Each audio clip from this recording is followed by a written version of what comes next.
পোনপ্ৰথমে সমূহ ৰাইজক ৰঙালী বিহুৰ আন্তৰিক শুভেচ্ছা জ্ঞাপন কৰিছোঁ। আৰু তামোলপুৰ ছাত্ৰ সন্থাৰ উদ্যোগত যি 10 দিনীয়া বিহু নৃত্যৰ কৰ্মশালা আয়োজন কৰিছে, তাত মই প্ৰশিক্ষক হিচাপে আছোঁ।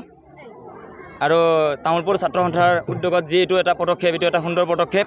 এইটো আগৰে পৰা চলি আহিছে আৰু তামোলপুৰ ছাত্ৰ সন্থাই জনোৱা মতে আৰু যিমান দিনলৈকে পাৰে তেখেতসকলে এনেকৈ পদক্ষেপ হাতত লৈ থাকিব। এইটো এটা বহুত শলাগ ল'বলগীয়া। তাৰপিছত বিহু নাচ এইখিনি প্ৰশিক্ষণ দিয়া হৈছে। যিখিনি ল'ৰা আছে, ল'ৰাখিনি হুঁচৰি কেনেকৈ গায়, কেনেকৈ হুঁচৰি নাচে, তেনেকৈ প্ৰশিক্ষণ দিয়া হৈছে। বাকী যোনে ঢোল বজাব ইচ্ছা, যাৰ আগ্ৰহ ঢোল শিকিব, তেখেতসকলৰ কাৰণে ঢোলো শিকোৱা হৈছে। আৰু যিখিনি কণ ছোৱালী আছে, ছোৱালীখিনিৰ কাৰণে বিহু নাচ শিকোৱা হৈছে। আজি 6 নম্বৰ দিন আৰু 4 দিন আছে। 14 তাৰিখলৈকে এই কৰ্মশালা চলি থাকিব।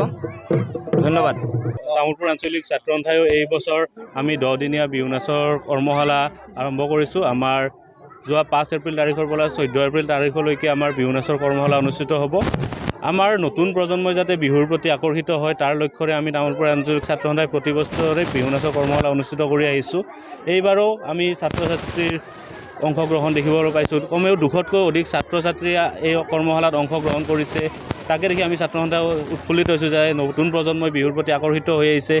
ইয়াৰ লগতে সংগতি ৰাখি আমি তামোলপুৰ আঞ্চলিক ছাত্ৰ সন্থাই 1 বহাগ তাৰিখে আমাৰ দিনজোৰা কাৰ্যসূচীৰে বহাগ বিহুটি উদযাপন কৰাৰ আমি যোজা কৰিছোঁ।